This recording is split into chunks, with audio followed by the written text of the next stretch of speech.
원피스 최고의 라이벌 탑7. 7. 티치 대 샹크스. 티치와 샹크스는 서로 라이벌인 해적단에 각각 들어가 견습생활 시절 때부터 대결을 펼쳤던 사이입니다. 그리고 샹크스는 로저 해적단이 해체되고 나중에도 티치와 대결을 펼쳤다고 암시하는 장면이 나왔었습니다.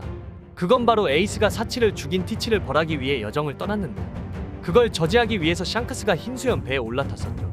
이때 흰수염과 대화에서 자신의 흉터를 가리키고 이건 모험에서 입은 중상도 매 눈에게 입은 상처도 아니라며 내게 이 상처를 입힌 것은 당신이 키운 검은 수염 티치라고 했죠. 하지만 흰수염은 자의식 과잉인지 그냥 물러서지 않고 진행시켜버렸습니다. 그러다가 에이스는 결국 해군에게 넘겨지고 죽음을 당하고 흰수염은 티치에게 죽음을 당하였습니다.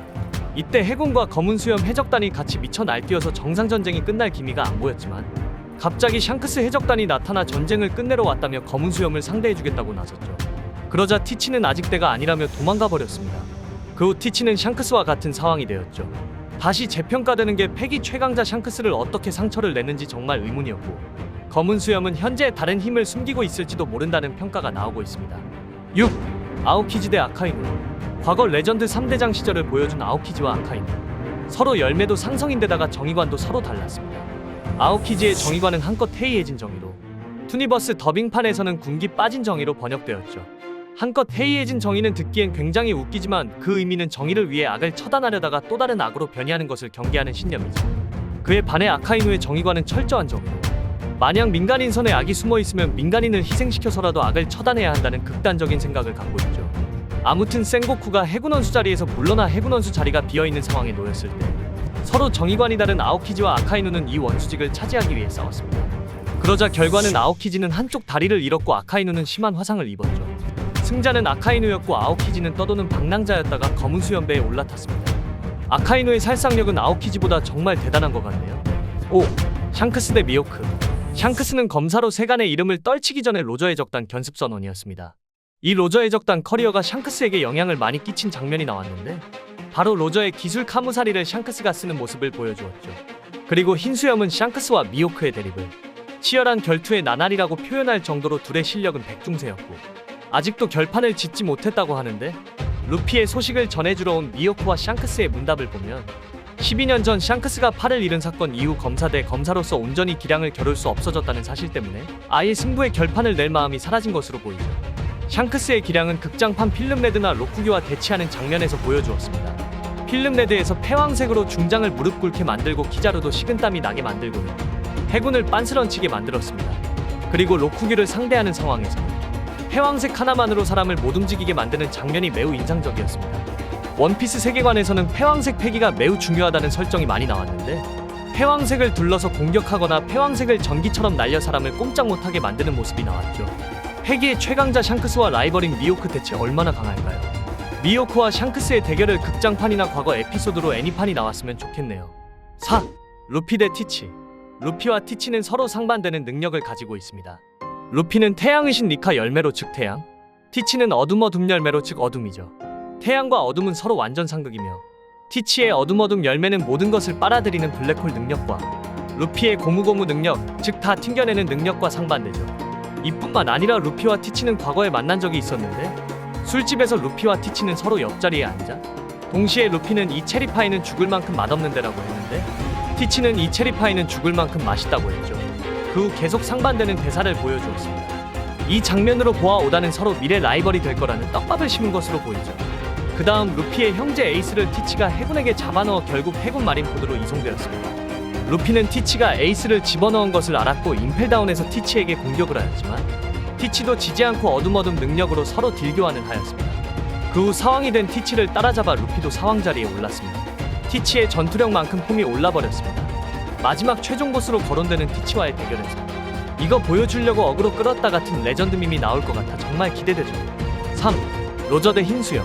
흰수염은 과거 록스 해적단의 선원이었고 로저는 이때도 자기 해적단을 결성하여 이름을 날리고 있었습니다. 하지만 갓벨리 사건으로 록스 해적단이 해체가 되었고 흰수염은 자신의 해적단을 결성하여 흰수염의 시대를 만들고 있었죠.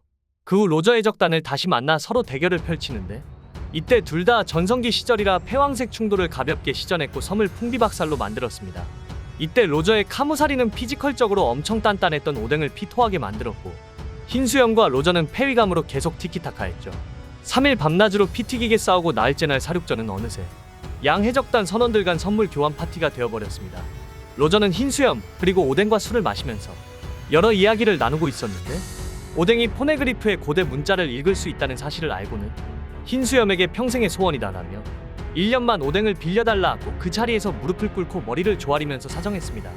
이때 오뎅도 부탁해 어쩔 수 없이 흰수염은 오뎅을 빌려주었죠. 흰수염은 로저와 서로 싸우는 라이벌이래도 친한 정과 신뢰가 있어 나올 법한 행동들이었죠. 2. 로저 대 가프. 가프는 로저가 불치병에 걸려 자수하기 전까지 평생에 걸쳐 수십 번의 살육전을 벌였다고 합니다. 그중 몇 번은 로저를 궁지에 몰아넣기까지 했다고 하죠. 흰수염 등 로저의 다른 라이벌과 마찬가지로 막상막하의 호적수로 묘사되며 가프는 해적왕의 숙적이기도 한데 출동 명령이 안 내려와도 로저와 관련됐으면 꼭 출동했다고 합니다. 예로 갓벨리 사건 때 휴가로 바캉스를 즐기던 중이었고 천룡인들 수학여행 간 곳에 내가 왜 가냐며 갈 생각이 아예 없었음에도 로저가 온다는 말을 듣자 바로 출동하는 모습을 보여주었습니다. 그리고 로저 역시 본인을 잡을 수 있는 건 가프나 센고쿠라고 언급했을 정도로 서로를 의식하고 있었습니다. 그리고 로저의 라이벌답게 가프는 주먹이라는 별명에 걸맞게 초월적인 무장색 패기와 괴력을 활용한 육탄전이 특기였고 무장색을 쓰지 않은 순수 근력도 엄청난데 군함을 샌드백 삼아 패기를 사용하지 않고 순수 근력으로만 치는 훈련을 젊은 시절부터 수십 년간 해오면서 인간의 경지를 초월한 근력을 얻었으며 그 위력은 산만한 거대 철구를 한 손으로 휘두르거나 가볍게 던진 포탄이 한 포보다 빠르게 날아들고 거인족 이상의 덩치를 지닌 산호한 울프를 바다로 날려버리는 수준이었죠. 1. 로저 대 지백. 로저와 지백 둘 다 최고의 라이벌로 선정되었습니다. 로저의 호적수는 지백이 살아있을 때 지백 말고는 없었다고 하였고 갓벨리에서 지백을 만날 때 1년이나 기다렸다면서 지백에게 복수하고 싶은 대사를 했습니다. 록스는 과거에 록스 해적단에서 지금의 전설적인 인물들의 선장으로 올라섰던 인물로 다른 사람도 아닌 전성기 시절로 추측되는 로저와 가프가 힘을 합쳐서 쓰러뜨려야 했을 정도의 강자로 묘사되었습니다. 해군에서는 대장급 이상, 해적에서는 사왕급 이상의 강자 둘이 힘을 합쳐 잡았다는 의미인 만큼 록스의 강함은 어느 정도의 위치인지 상한선조차 정해지지 않았죠. 그가 거느렸던 해적단은 동료간 사례가 빈번하게 벌어질 정도로 흉폭한 일당이었다고 언급되며 그렇다면 록스를 죽이고 싶어했던 선원들 역시 없었을 리가 없는데 부하들에게 죽기는커녕 보란듯이 선장으로 군림했고 록스 밑에 있다가 달아난 해적은 지금까지 등장한 적이 없죠. 특히 선원들 중에는 훗날 사왕이 된 흰수염, 카이도, 빅맘도 있었죠.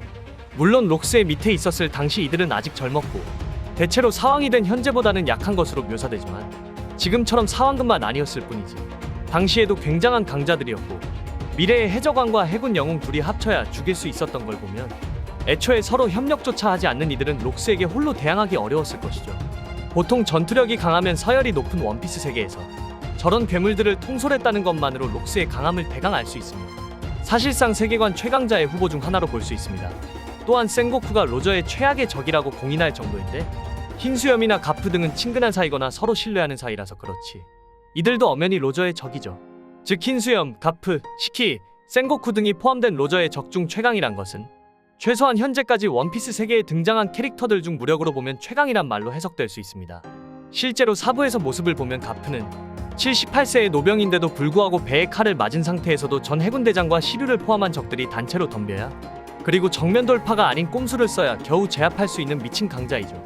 그런 가프가 한창 때인 40세 본인과 동급인 로저와 힘을 합쳐서 싸워야 했던 적이라면 지금까지 원피스에서 나온 어떤 캐릭터보다도 압도적인 강자일 것입니다. 시청해주셔서 감사합니다. 마지막으로 좋아요와 구독 한 번만 눌러주세요.